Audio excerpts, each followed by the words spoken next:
Hello, everyone. Welcome to Retire with Style. I'm Alex, and I'm here with Wade Fowl. And today we're going to continue our Social Security arc, right, Wade? That's right, Alex. It's episode 2 on Social Security. And I There know we you're go. excited for this one. Oh, riveted, yeah. riveted. Yeah, I think you were sharing beforehand. I don't know if it was meant to share with everyone, but you were having trouble staying awake during the last episode. So that's Hey, never hey, a great no, sign. but But yeah, but why was that, Wade? Come on yeah, now, you were you know. just off of the knee surgery. And Yeah, I fast had forward. niece. We're recording this on a Friday. We did the last episode we recorded yesterday, Thursday, and we batched these, right?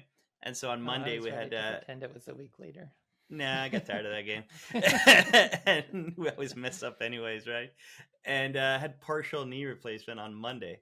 And I was still a little woozy on it yesterday, and I was telling Wade that it kind of slows me down in a good way because I usually run fast. So I was telling Wade I should have surgery before every podcast just to keep me, within normal limits of everyone else. That's right. And that was the reaction I got from Wade: silence. Yeah, but I know we have plenty of listeners who may have appreciated the bit of a less aggressive tone on your part for the episode. Less aggressive. Yeah, Wow. less. A little bit of a respite. They got a little bit of a respite. That's right. But we're continuing the series today, and we're continuing to. We went through on last week's episode. We went through the 6 steps of claiming Social Security. One of them was just understanding the basic philosophies around claiming Social Security. And we indicated we'd just talk about that briefly last week because that's really going to be the theme of this week's episode. How to think about, just in a more general manner, not the claiming rules precisely, other than the delay credits, but is it a good idea to wait towards closer to age 70 to claim Social Security? Or is it a good idea to claim it closer to age 62 potentially? And we'll just look at the arguments for and against, or when it may be appropriate to delay, when there are certain cases where it may be appropriate to claim sooner. Does that sound like a good agenda? I think that sounds, like I said, riveting. Wait, just in terms of level setting a little bit, what are the spread? What is the spread between people usually claiming early versus claiming late in ballpark terms? Not claiming late, but claiming later. Well, that's, yeah, one of the really a nice place to start. So thank you for teeing that up, is just the statistics about when people do claim and how we've seen a major shift in just the last 10 to 15 years. So it used to be like what we would say is more than half the population claims Social Security at 62. And that was technically true until about 2009. So going all the way back to 1985 to 2009, it was always 50 to 60% of people are claiming at age 62. Then starting after that, it came down, and every year coming down more and more dramatically. Now this is data that does take a bit longer to get updated. So the most recent data we have is for 2021 at this point. But by 2021, only 29% of the population is claiming at age 62, the earliest possible age. So it went from over 50% consistently for many years to dramatically drop and was down to 29%. Meanwhile, those who wait past their full retirement age, and still full retirement age is 66 and X number of months. So people who are waiting until 67, 68, 69, 70, that number was always hovering at somewhere close to 6% of the population. And it was still 6% in 2009, but then it started a trajectory up. And by 2021, 24% of new retirement beneficiaries who were not otherwise entering Social Security through disability, but were deciding when to claim their retirement benefits, 24% were waiting past their full retirement age by 2021. So it's a huge shift in how people are claiming Social Security that just really happened in a less than 15-year period since What approximately what do you 2010. what do you attribute it to? Like, obviously, it's what's the, I don't know. There's a silver bullet kind of thing, but what do you get the sense that started this sort of trend? I think it's partly due to education that people started learning about this, and just there hadn't really been a framework for thinking about things. But then suddenly the really hot topic in financial planning, especially retirement, was when should you claim Social Security? And there were a lot of people talking about this starting around that same time, around 2010. I talk about how Larry Kotlikov's book on Social Security, not just when books are first released, of course, they get a bump and opportunities to be bestsellers. But his book, when it wasn't even a new release at one point, was number 3 on all of Amazon, not just number 3 on the Wow. retirement planning list, but the number 3 best-selling book on all of Amazon. Social And it was a Security. book about how to claim Social Security. So I think people were learning more and more about the topic and realizing what we're going to talk about today, that I do tend to be generally in favor of people delaying, and we'll talk about why. And I think really that message is getting out there so that this is So, something more and more people understand. so you telling me the great American novel is not Steinbeck's Grapes of Wrath, but It's how to but get what's yours Social from Social Security by Security. Koliga? Yes. And Wow. he's been a presidential candidate in the past, although not necessarily widely known, but he has been on the ballot. So Now, he's I getting did that think you were education. gonna. I thought you were gonna give Jason a shout out here. A friend of the show, Jason Fickner, who was on the Social Security thing. I thought you were gonna say, "Oh, well, he was single-handedly responsible for getting people to Yeah. start to claim early. I mean, claim later." Well, he's definitely a voice at the Social Security Administration who was pushing for a better understanding of claiming strategies and also framing, like we mentioned last week. But he was responsible for changing the term. Used to be normal retirement age, which somehow normalized a particular claiming age, and he changed that to full retirement age. But really, he'd like to take that even further and say age 70 would be the age where you don't have any reduction to your benefit, and any other age you're getting a smaller benefit. Got But it. yeah, So framing it it's from really taking that away, not complete. necessarily giving. Yeah, that completely changing mindset. Now, Social Security is not the hot topic anymore. There were a lot of fun, It is unique today, claiming Wade. strategies. It is It is today. today. But in 2015, the government took away some of the fund with the claiming strategies. Well, what are Nonetheless, some of the arguments? What are some of the main arguments as we get into this for delaying Social Security? yeah. So we'll talk about arguments for delaying, and then arguments potentially against delaying. Well, and then some that are more valid than others, but valid and potentially invalid arguments against delaying Social Security. So with the arguments for delaying Social Security, they mainly boil down to one is just think about Social Security as insurance rather than as an investment. But then also, even if you want to frame Social Security as an investment, it's actually a pretty darn good investment to delay Social Security. And we'll unpack that statement. And then just mention as well the when you do delay Social Security, that can create some tax opportunities to have a more efficient tax situation in retirement as well. So those are what we'll talk about in terms of why you may want to delay Social Security. Then Sure. we'll I mean, get into the arguments I like against. I like that first one a lot simply because it doesn't even deal with numbers. It's just almost like a logical. You go through a logical progression, and I'm a big fan of control things that you can control, and you continually try to make the right decisions based on that. And if you do that enough times, the probabilities are in your favor. And that's where I think that sort of decision matrix for Social Security really is it just lays it Yeah, out quite beautifully for me. Do you want to sort of explain that away so someone can visualize yeah, that a little bit in their heads? yeah, and it's a way to think about Social Security as insurance. And so there's 4 boxes, not the RISA matrix, but there's four kind of things that can happen. So in one direction, you could either claim early or claim late. And in the other direction, you either experience a short retirement or a long retirement.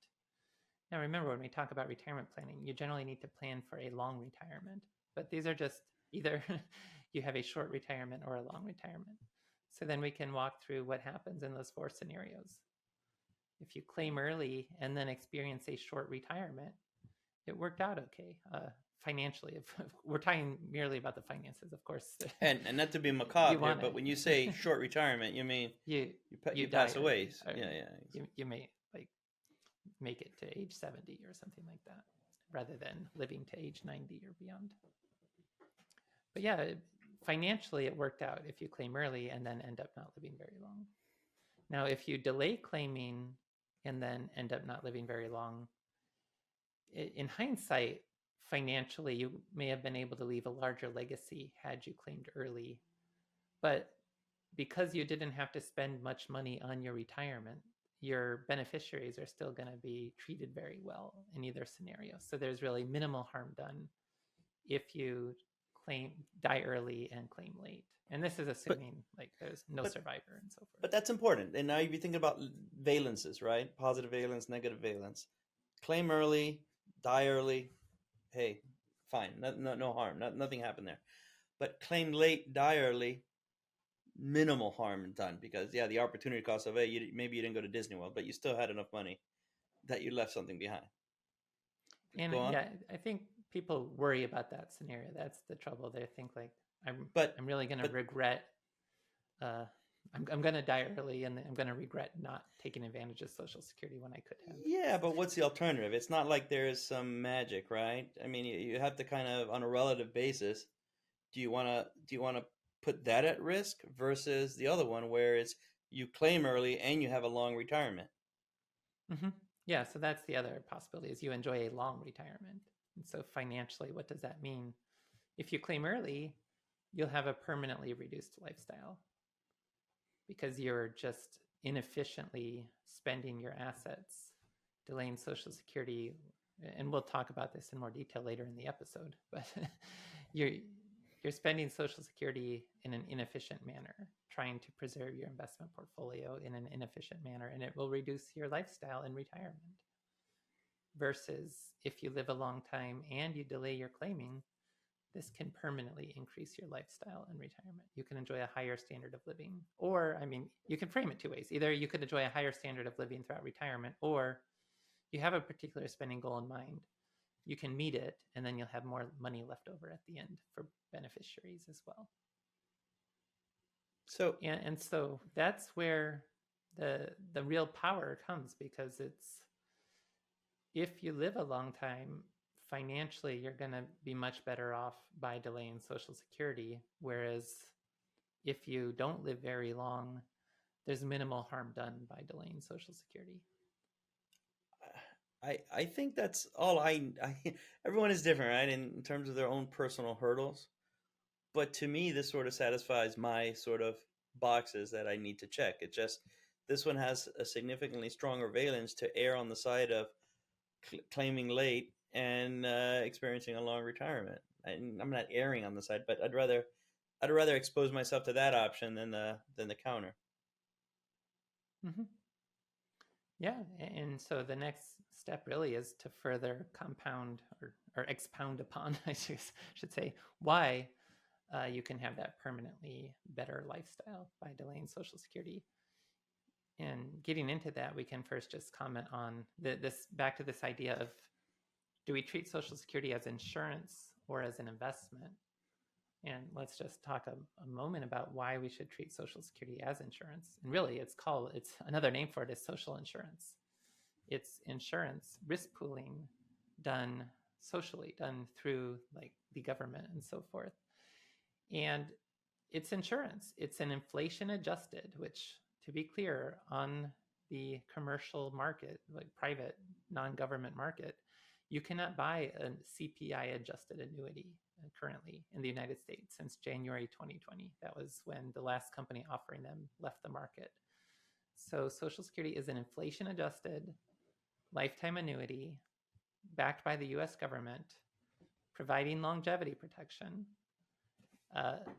which is of more value to the extent that you're worried about outliving your money, providing inflation protection, providing protection against market volatility, and also providing these other type insurance benefits for spouses, for other family members, for survivor benefits, and so forth. So it is social insurance. That therefore, when we talk about when we frame Social Security as an investment, really, to be clear, we'll have that conversation in a moment. But to be clear, it's really not meant to be an investment. It's meant to be insurance. It's meant to protect you against a bad outcome, which is outliving your assets and living in poverty late in life. It's like any sort of, is it a good investment to buy homeowners insurance? Well, usually that investment, quote unquote, when it pay off, I'll pay these premiums and then hopefully nothing happens to the house so that you don't have to file a claim. But then when you don't need to file a claim, you say, oh, that was a bad investment. No, that's not the point. The point is it's insurance, because there could be a very expensive claim. And in that scenario, you're smoothing the risk across different possible outcomes. You've paid the premium so that you have that protection. You don't think of homeowners insurance as an investment. You think of it as insurance. And that's the same manner for Social Security. Does that sound okay to you, Alex? I think it's great. I think it's great. All right. Okay. Silence Well is then. golden. I'm trying to measure myself, man. I'm trying to measure Waiting for your myself. comment. No, I mean, look, you know what came through my head when I'm listening to you? Blanchett, he loves talking about, you ask him about annuities and this and that, and he almost doesn't even get to talking about annuities until he makes sure that people understand that the first domino to fall needs to be optimally claiming Social Security, because in his view, it's the best pension money can buy. Yeah, and I say that too. That's actually part of the podcast. No, I agree very heavily that anyone thinking to purchase a commercial annuity, you cannot beat Social Security delay as a form of an annuity. So step one of any annuity strategy, if you're income protection or risk wrap, is to first delay Social Security. Yeah, get this part right. I mean, it's there for the taking. There. How was that And a then good if you comment? still There need we go. additional, yeah, if you need additional reliable income, then you can look to commercial annuities. But it would not be efficient to claim Social Security at 62 and buy an annuity at the same time. All right. Absolutely.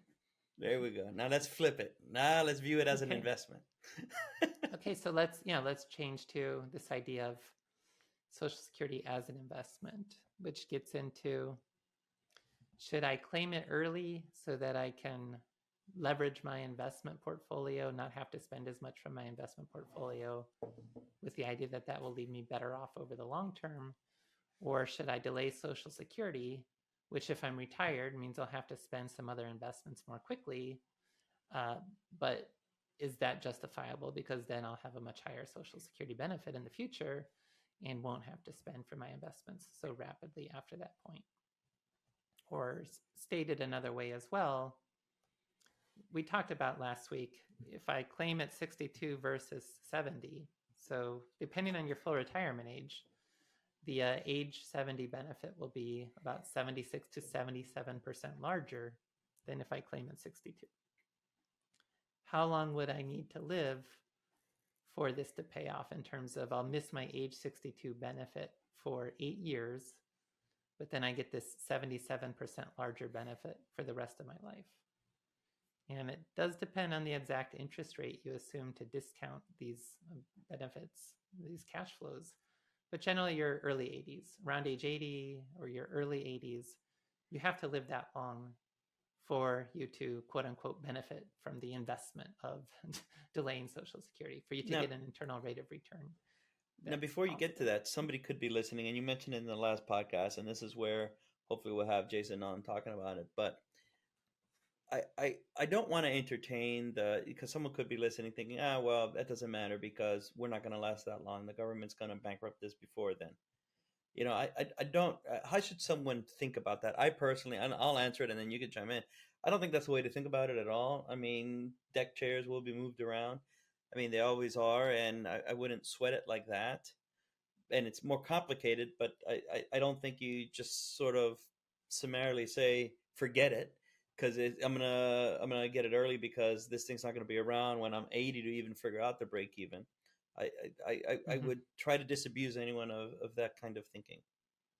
Yeah, and let's put a pin in that. And yeah, that's a great statement for now. But actually, our whole next episode is going to be on this particular topic. like the status of the Social Security Trust Fund and potential Social Security reform options. And should you be worried that Social Security is going to disappear at some point? But with the answer that I think you're agreeing, that I would agree with as well, is no, Social Security is not going to disappear.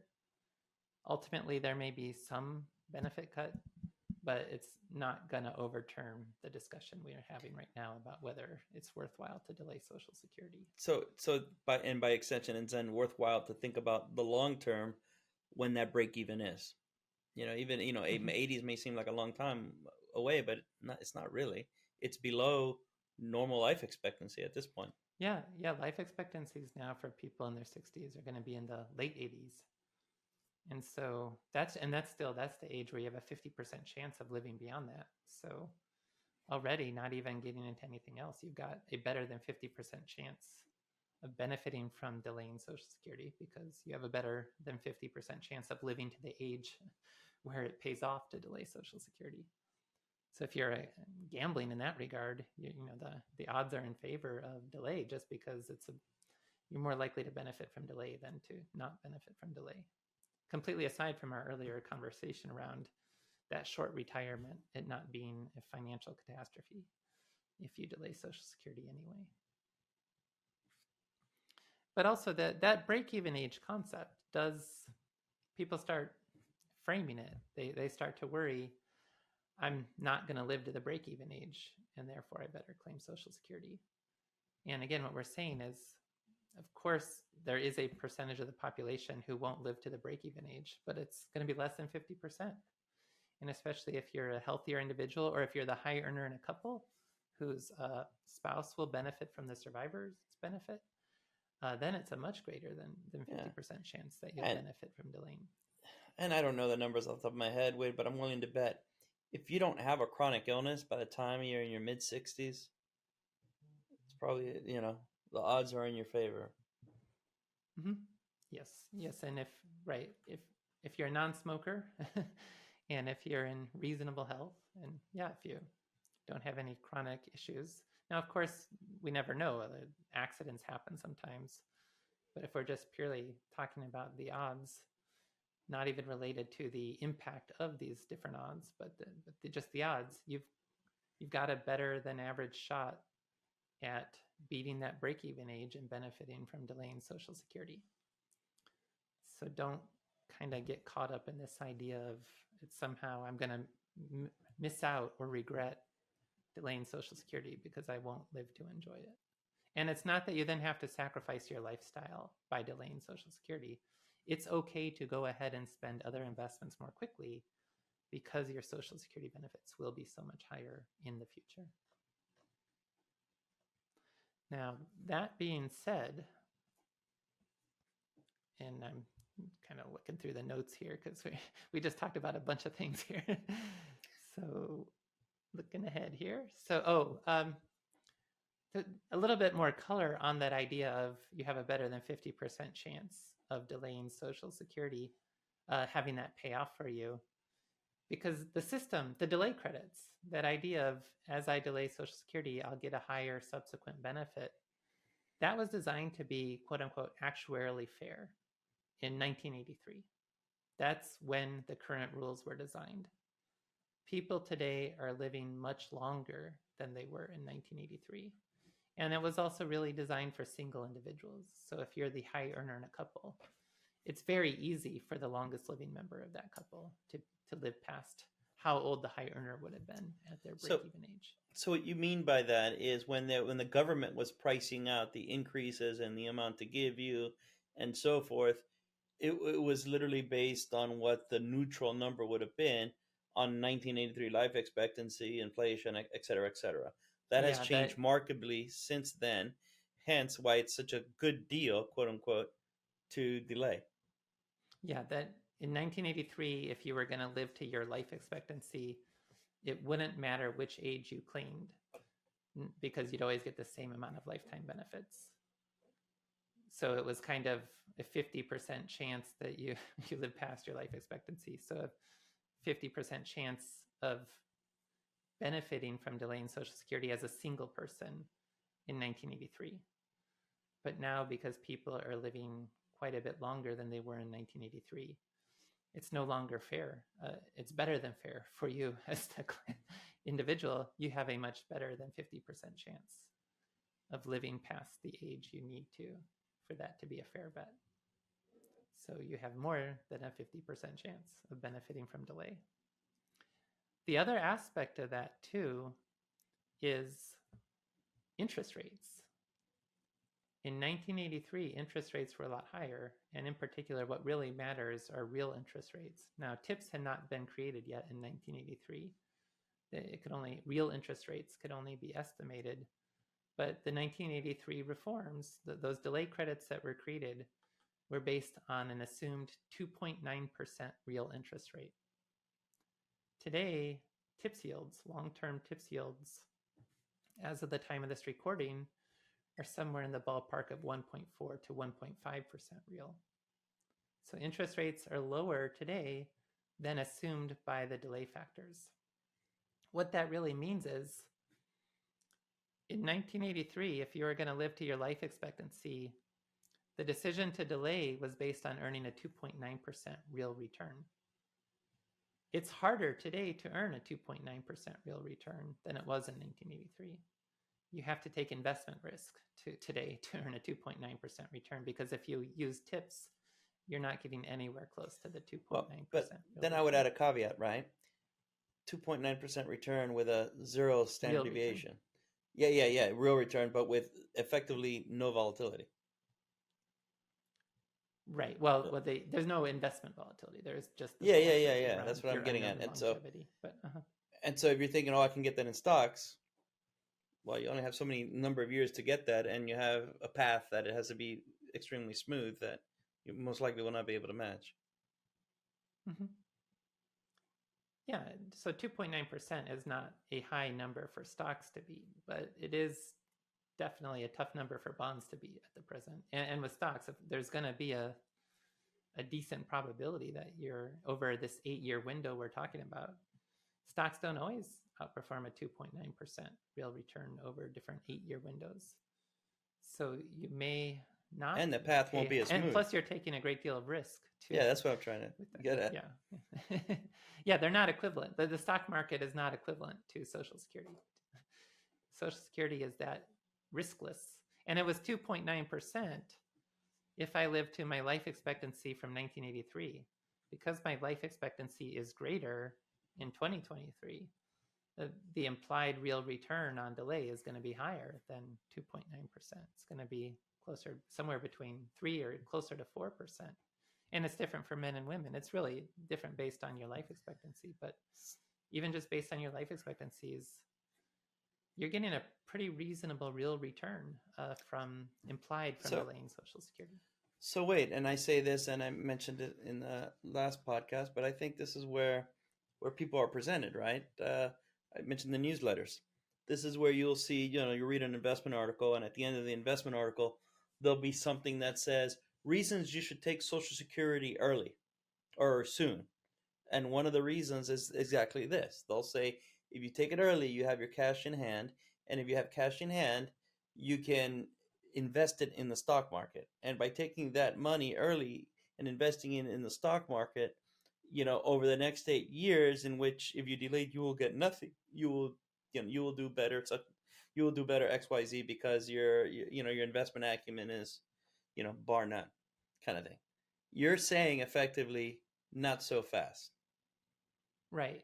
Yeah, that kind of argument gets used a lot, and it could just be based. Well, the S&P 500 historically had a 7% compounded real return, and so you could translate that argument to say, yeah, why don't I just take Social Security early, and then I'll have this money in the stock market, quote unquote, investing my benefits, and or really what it just means is not taking money out of my investments. But then my investments will grow at 7% real. So there's kind of this quote unquote arbitrage opportunity. I can borrow at the 2.9% real and earn a 7% real. Well, that doesn't consider the fact that stocks are volatile and you're not promised a 7% real return, especially over the relatively short time horizons needed for this to pay off for your return. Yeah, I think the time horizon is short. Plus, at a certain point you start asking yourself, what's the context of all of this? Why are you doing this? If this is for retirement income, Hmm. I don't think you need to take that risk.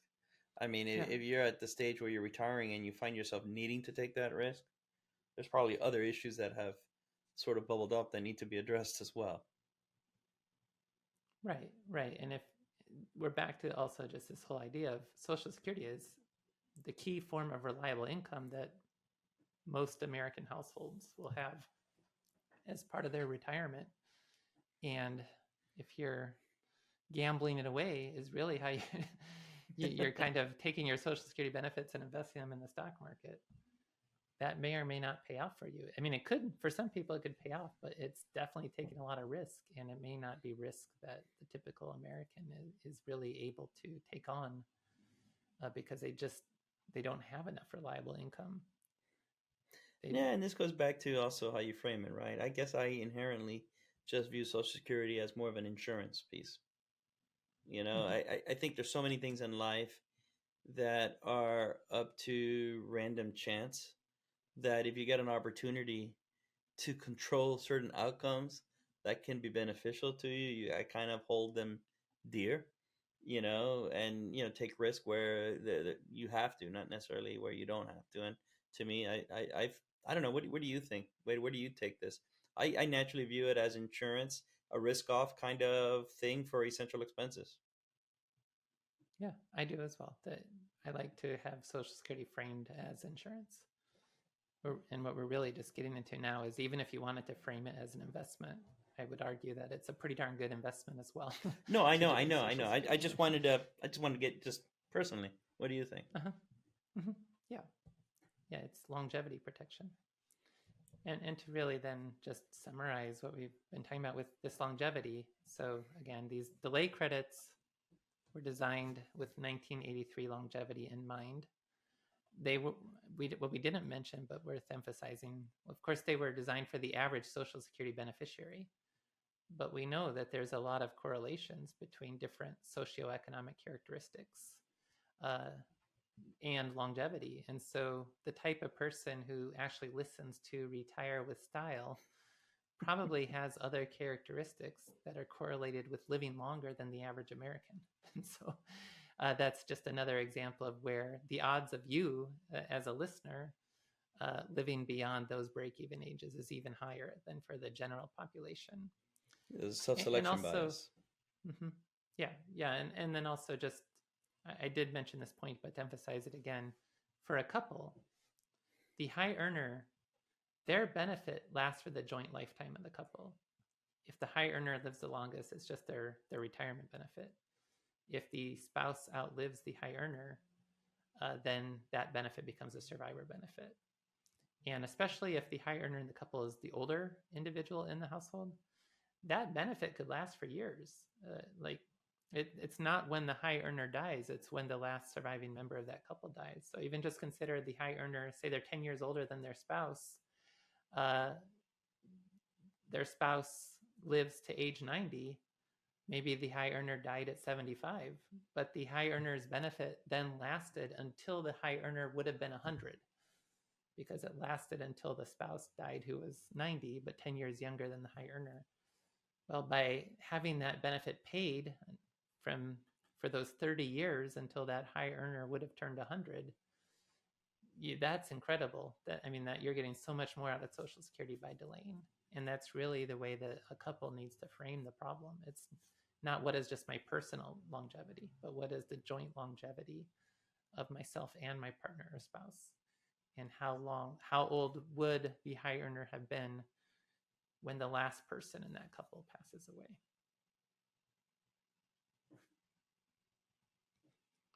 So we can talk briefly about a case study.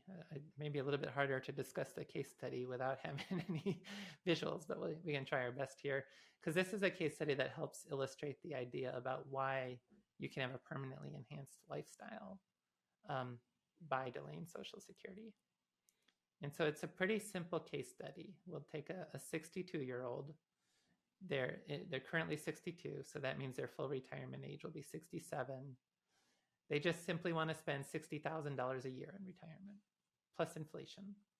Inflation, I mean, that's an inflation-adjusted spending goal. Their Social Security benefits will be, if they claim at 67, they'll get $30,000 a year. So that would cover half of their spending. The other half would need to come from their investments. If they claim at 62, the early claiming reductions, they only get 70% of their primary insurance amount, they would get $21,000 a year. And this is all inflation adjusted.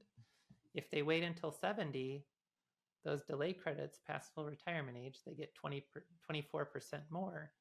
That's $37,200. So a simple example, it's a single person, they're 62, want to spend $60,000 a year plus inflation. They have to make a decision on Social Security, and they also have an investment portfolio that's worth $866,000 at the present. Very and specifically. We're just going to look at, yes. And that's to get nice, cool withdrawal rate numbers. But they're just, we're going to look at claiming at 62 versus 70, basically. So if they claim at 62, Social Security is going to give them $21,000 a year plus inflation. I'll stop saying plus inflation on everything. Whenever I say a monetary value, it's always inflation adjusted. So Social Security gets $21,000 a year. That means they need to take the other $39,000 from their portfolio. If they wait until 70, they have to take $60,000 from their portfolio each year for 8 years until they reach 70. Then after 70, Social Security provides $37,200, and they need to take the other $22,800 from their portfolio. Okay, so that being said, going back to the age 62 claiming, $21,000 from Social Security, $39,000 from the portfolio. They had $866,000. 39,000 divided by 866,000. They have to use a 4.5% withdrawal rate to meet their spending goal. And we're not getting into any sort of conversation around what's a safe withdrawal rate. The point is, if your withdrawal rate is lower, you have a better shot at retirement success than if your withdrawal rate is higher. But this particular strategy requires a 4.5% withdrawal rate. Now, what if they claim at 70? Well, what they're going to do is they're going to carve out a Social Security delay bridge. They don't want to have their whole $60,000 spending need vulnerable to market volatility. They'll look at their age 70 benefit, and they'll carve out 8 years of that and invest it in tips. And I'll even 8 years from their portfolio. So they're going to, today, they're going to carve out 8 years of the age 70 benefit from their portfolio, since they're not of 866,000. Yeah, out of the 866,000. Okay. So basically, today they're going to withdraw $297,600 from their portfolio, and they're going to build an 8-year tips ladder. And I'm assuming a 0% real return, which is less than they could actually get. So this would actually be cheaper in reality. I'm being conservative with the assumption here. So they took out almost $300,000 to cover that missing age 70 Social Security benefit. Then they're going to create the delay bridge. They now have reliable income of $37,200 for the rest of their life. They now need to just withdraw $22,800 from the remaining $568,400. The $568,000, that's at age 70? Because was that in cash for 8 years? That's when we pulled out the delay bridge and set it aside. So we pulled out close to $300,000, created an 8-year tips ladder with it, and we're not counting that anymore. Okay, and how are you counting the 568? Well, that's just what's left after it becomes a I know, but it's not invested until it's in cash. Still invested. It's okay. Their remaining investment portfolio. Got you. Yeah, and then it's just like we're back to the withdrawal problem. They need to spend their remaining $22,800 from the remaining $568,400. And that is a 4.01% withdrawal rate. Because the increase in the Social Security benefit from delaying more than makes up from the distribution of the portfolio. It reduces the total. So in theory, it gives it a better chance for maintaining a sustainable withdrawal rate because it's four Yeah, percent yeah, withdrawal from the portfolio versus four and a yeah, half percent. right. And there's again no debate about what's a safe withdrawal rate. It's just simply Yeah, yeah, yeah. if I can meet my spending goal with 4.01%, that obviously improves the sustainability of my It's retirement just plan easier. compared to if I had to spend at 4.5%.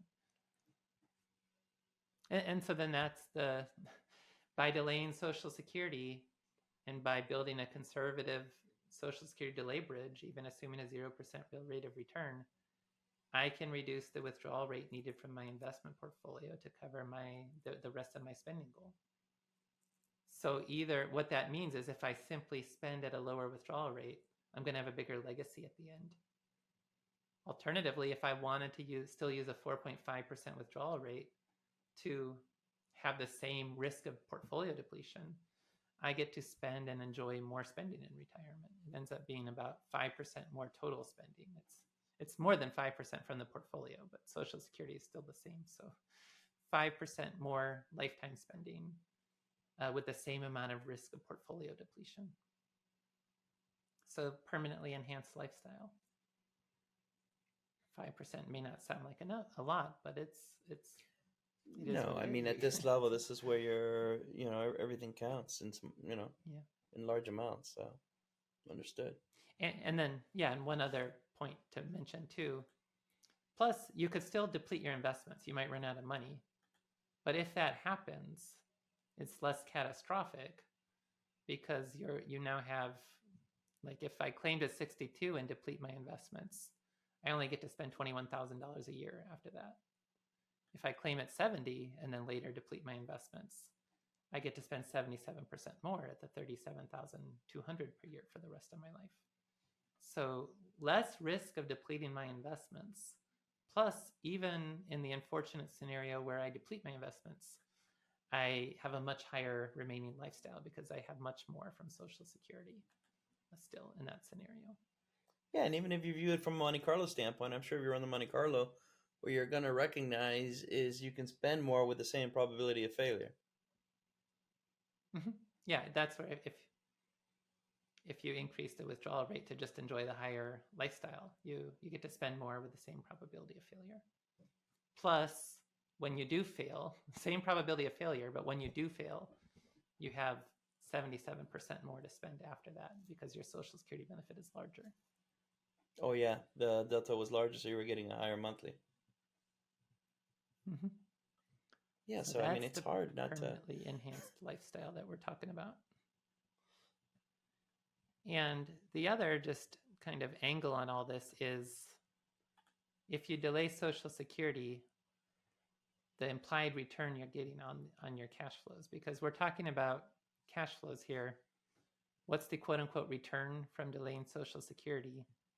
Well, the benefits I give up are like making an investment, and then that investment by providing 77% more spending power after that, I'm getting cash flows from that investment. So every cash flow I receive improves my rate of return. How long does it take for those rates of return to start looking attractive? And so using these same numbers where it was primary insurance amount, $30,000 a year, $2,500 a month. If I claim at 62, $21,000. If I wait till 70, $37,200 of benefits. So if I wait until 70, I give up $21,000 a year for 8 years. But then I start getting $37,200 a year for the rest of my life, which is $16,200 more than the age 62 benefit.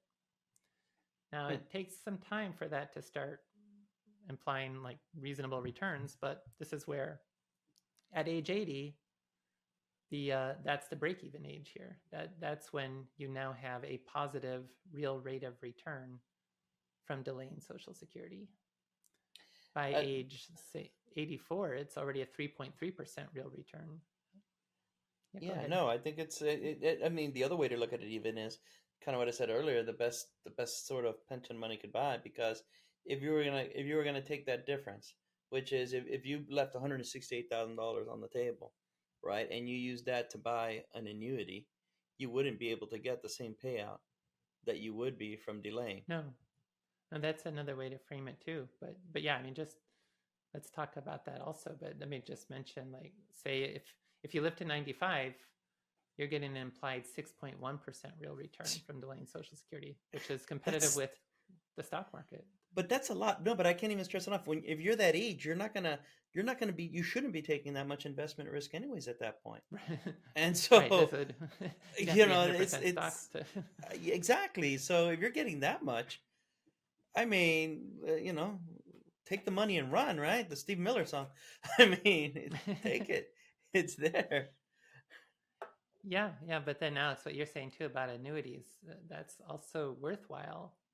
Yeah, So because it's let's. what you're kind of paying. You can frame it as you're buying an annuity at 70 for this much, and you would never get anything close to what the government's giving you. Yeah, you just say so. My age 62 benefit, I'm missing 8 years of that. If you just add it up, and it's all inflation adjusted, you're missing out on $168,000. So if you treat that as an annuity premium, how much annuity income could you buy with that? Well, by delaying Social Security, you're buying an inflation adjusted, so $168,000 just discounted to age 62 is buying you a lifetime inflation adjusted income of $16,200. It's an 8-year deferred annuity starting at age 70 for the rest of your life. That is a payout rate of 9.64%.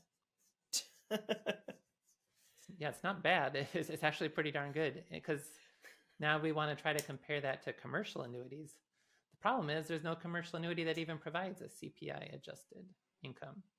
So we can't even make a direct comparison.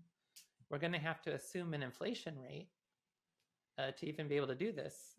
And the so reason there's no, but to be clear, the reason there's no annuity that's tied to inflation is because it would be priced so expensive that no one would buy it because of the risk that these insurance companies take. So they don't do it for a reason.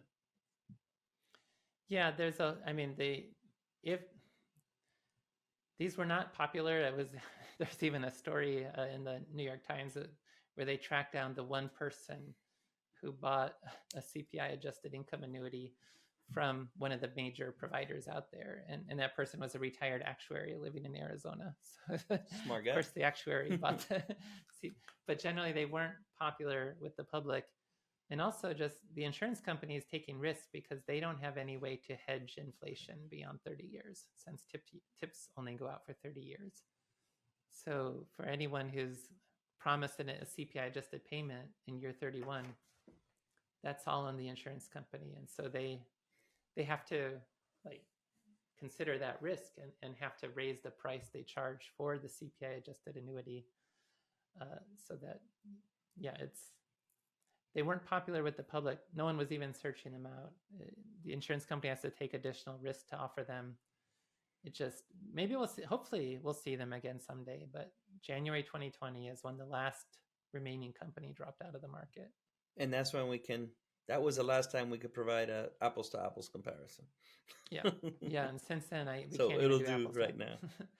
Because to finish this comparison now, we're just going to have to buy an income annuity with a cost of living adjustment. And I'll do this with a 3% cost of living adjustment, which just means we're going to be wrong about the inflation. But to provide a reasonable approximation, how much annuity income could I buy with $168,000 for an 8-year deferred income annuity, assuming a 3% inflation rate and with a 3% cost of living adjustment? This is going to knock down the payout rates. And again, we're assuming 3% inflation. So a 62-year-old man could get an 8% payout rate. A 62-year-old woman could get a 7.18% payout rate. And then for a couple, both age 62, joint 100%, like the equivalent of the survivor's benefit from Social Security. So 100% survivor's benefit for a joint annuity, that would be a 5.92% payout rate. All at the start of this year. That's when I ran these numbers. But all of these are significantly less than the annuity. Significantly less than the 9.64% implied by Social Security. plus that 9.64% is a true inflation protected payout rate. Uh-huh. So wait, we really went deep into the numbers in this episode.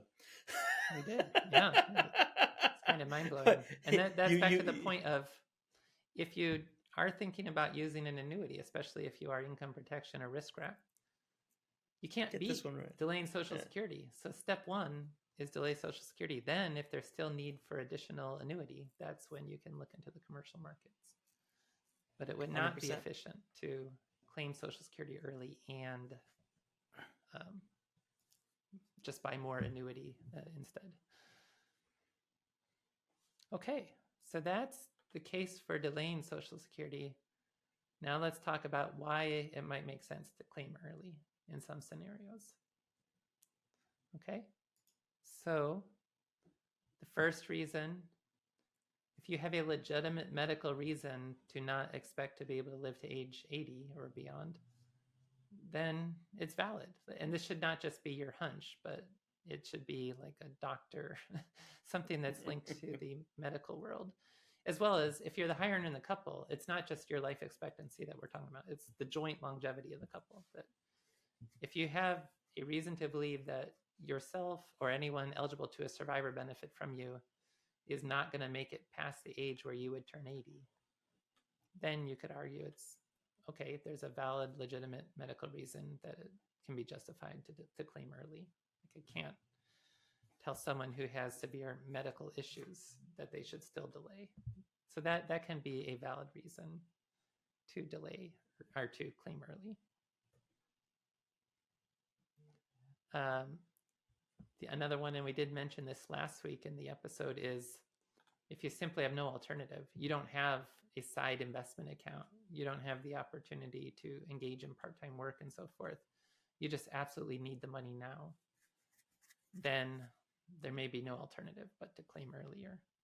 And again, we can't fault anyone who's in that position either. That can be a legitimate life comes at you fast. Sometimes you have to play the cards you're dealt with. Yeah. There's a few interesting tricks with the file or suspend rules that can help to get a short-term access to funds. But I guess we probably shouldn't even have said that, because we're not going to explain that in detail right now. That would be a whole side topic. But yeah, generally, if you simply need the money, then maybe no alternative. Okay, so the next one is, well, I've said this 100 times at this point, but we're particularly talking about either the case of a single person or the high earner in a couple.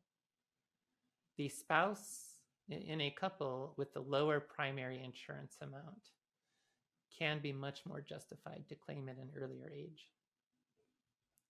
It's really, and the reason for that is because their benefit only lasts until the first member of the couple passes away, which is a younger age than the age when the last member of the couple passes away. Since ultimately, when the first person passes away, that spouse's workers' benefit is going to also go away. They can justify more easily claiming at a younger age. The high earner would claim at 70, the low earner would have more flexibility about when to claim. And then the other scenario is if you have dependents who have a use it or lose it type situation, where, like, suppose you're age 62, but you have a 10-year-old child. If you claim at 62, your 10-year-old child is eligible for benefits from your record. Your spouse is eligible for benefits from your record not as a retirement benefit, but as the caregiver for the dependent child until that child turns 16, and that child would be eligible for the benefit until they're a bit older, depending on their education circumstances. If you don't claim at 62, you don't get those benefits. It's kind of use it or lose it. Now, I'm not saying that this is a scenario where it's obviously better to then claim early, because you have to balance that against the survivor benefit to the spouse later on and so forth. In this scenario where someone who's already Social Security eligible and has young children, it probably implies that the spouse is also quite a bit younger than that individual, which is back to that scenario where if my spouse might live until the equivalent of when I would have been 110, the survivor benefits off of that are huge. So this wouldn't necessarily overturn the decision, but at least it's worth looking at this in the software and making an informed decision of trading off these dependent benefits that I might lose versus what that would do to the subsequent survivor benefit to my spouse. It may still very much lean towards delay, but at least this is a scenario where if you have dependents who could get benefits off of your record that they wouldn't otherwise ever get, you at least should run the numbers a bit more carefully. But notice the theme and the underlying theme in all of these, unlike reasons to extend, where these are more financial planning reasons, which are very valid. They're not necessarily break-even reasons or anything like that. They're shortened life expectancy, healthcare issues involved with that. You need the money now, a budgeting issue. The spouse, with a lower primary insurance amount has incentive. There's a difference between the spouse and there's a child in which you're not taking advantage of benefits that are available to you now. If not, you lose them. To me, these are financial planning reasons that make it more obvious, let me say it like that, to claim early, as opposed to this sort of arbitrage investment break-even that you may be running in the back of your head. Mm-hmm. Okay, then there's a couple other reasons that get listed, and these have already come up in the last 2 episodes, but I would say there are less valid reasons to claim early. And the first of these is the idea that investments, that by claiming early, you can quote unquote invest your benefits and get a better outcome. Now, we did have a whole episode on that a while back because Steve Parrish and I published an article in the Journal of Financial Planning in January 2023 that tested this sort of claim in the historical data and quantified when it would have paid off to claim early and then quote unquote invest your benefits. And it does depend on what sort of asset allocation that you'd use. The more aggressively you're willing to invest, the easier it is for the early claiming to pay off. If you're going to invest conservatively, so if you got a 25% stock allocation, it's almost impossible for you to benefit from quote unquote investing your benefits because bonds can't keep up with what Social Security is able to do. But we did have a whole episode a couple months back where we looked at this. Bob French and I did that episode, and we looked at this in detail. So we won't re-dig into all that right now, especially this episode is getting to be on the long side. But again, the point is, if you're just saying, oh, well, the stock market has this average historical return that's so much higher than the returns implied by delaying Social Security, of course, I'm just going to claim early, keep more money in my investment portfolio, get a higher rate of return. The reality is it's a lot harder to benefit from that sort of approach than the naive sort of analysis implies. And again, the naive analysis is plug in a historical stock return and that's the whole story. No, there's more to it than that. And then the other one is just simply the idea that, and you mentioned it today already, Alex, the idea that Social Security will disappear. The trust fund is projected to deplete now. The combined trust funds for the old age, survivor, and disability insurance are now projected to deplete in 2034. And so there's this idea that, well, I better get money out while I can because it's going to go away. And that's an issue that warrants its whole episode. So that's a nice kind of cliffhanger. Our next episode in the Social Security arc will be about the history of Social Security and potential reform options, and in that regard, the future of Social Security, and whether or not it's a valid kind of idea that I better claim Social Security now because otherwise I'm not going to get anything out of Social Security.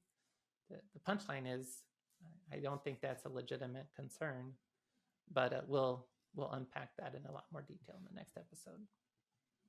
All right, man. All right. Yeah, we're getting long today, so we should wrap things up. I mean, look, it's one of these numbers-driven episodes, which is good. We got you back in your element, Wade. That's right. No, it was awesome. All right. Well, thank you, everyone. We'll catch you next week when we talk about the Social Security and the end is nigh. Okay. Thanks, everyone. All right. Bye now.